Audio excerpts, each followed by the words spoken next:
Joining me today is Jane Oneail, the Executive Director of the League of New Hampshire Craftsmen. So Jane, we've talked about the fair, had a chance to see a couple of craftspeople, and it's amazing the work that they do. I want to talk a little bit more about the history of the League and the history of this fair.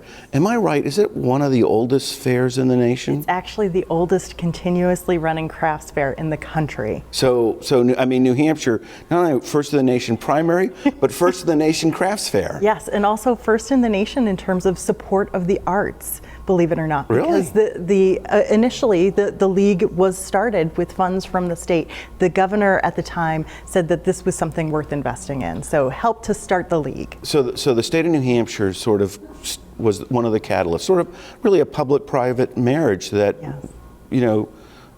grew into something phenomenal. Absolutely, and if you can imagine, I mean, this was sort of Depression era. So at the time, you're thinking all these people have sort of developed these incredible skills and are working out of their homes and don't really have the opportunity to promote their work or to sell their work in an organized way. And so the league helped to showcase and present the work that people were doing. We called them home industries back then, but now we call it fine craft. So the league's roots are in the Depression. That's right. And what part of the state did it originally start? Sort of in the Lakes region. So it kind of blossomed in different areas, Center Sandwich, Wolfboro, and then people sort of realized that this was occurring in different parts of the state. And I think that's when they realized, let's go to the governor and let's ask for some support. And now we're a regular nonprofit 501c3. Completely self-sufficient. Right. I mean, you rely on the fair to. I mean, the tickets are $12 for adults and $10 for seniors if the sign was correct on the way coming in. That's correct. But you must have also donations to support your activities? Absolutely. So in addition to having the juried members who are the craftsmen, we also have supporting members too who just believe in the mission, and it is an educational mission that we have. Yeah, well, let's talk about that. In your center in Concord, it's more than a store, right? Absolutely. This is actually sort of confusing to some people sometimes because we have a fine craft gallery in Concord, but we also have the League headquarters, and they're actually they're in two separate buildings. So at League headquarters, we have a special exhibitions gallery, we have a permanent collection, but most importantly, we have the craft center. So we have studio classroom space there that's really unlike any other learning space that you can find in the state, and we offer classes there. So if you're just sort of starting out with fine craft, if you want to learn a little bit more, or if you're a juried craftsman, master level, this is an opportunity, a place where you can go and refine what you're doing. And are there classes, so they're classes for beginners? That's right. People like me who don't know anything at all about anything. If you just wanted to dip your toe in, the Craft Center is a great place to get started. And how would we find out about the different programs? Our website is a great place to go. It's nhcrafts.org.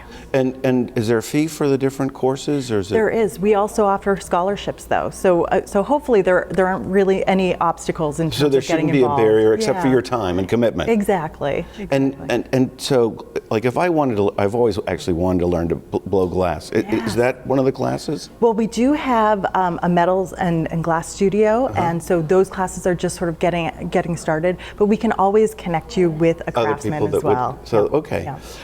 So, what else is happening with the league, and where do you see the league going in the next 10 years? Sure. Well, this is a time of great transition. It absolutely is, because I'm brand new to the league, and I certainly have a vision for where the league can and should go. So in the past few years, the league just underwent a huge capital campaign. We're in brand new facilities right on Main Street in Concord, and it's a gorgeous space. And we owe a lot to my predecessor, Susie Lowe Stockwell, for getting that accomplished. And now we're really poised for that next step, which is community partnerships, it's education, and I think it's providing meaningful resources to craftsmen through every step of their career. So if they're just getting started, or if they're at the master level, I want the league to be a meaningful resource to them. The other really exciting thing that we have happening, and this just started this year, is that we have a shop, a fine craft gallery, located in the Hooksett Welcome Center on I-93 northbound.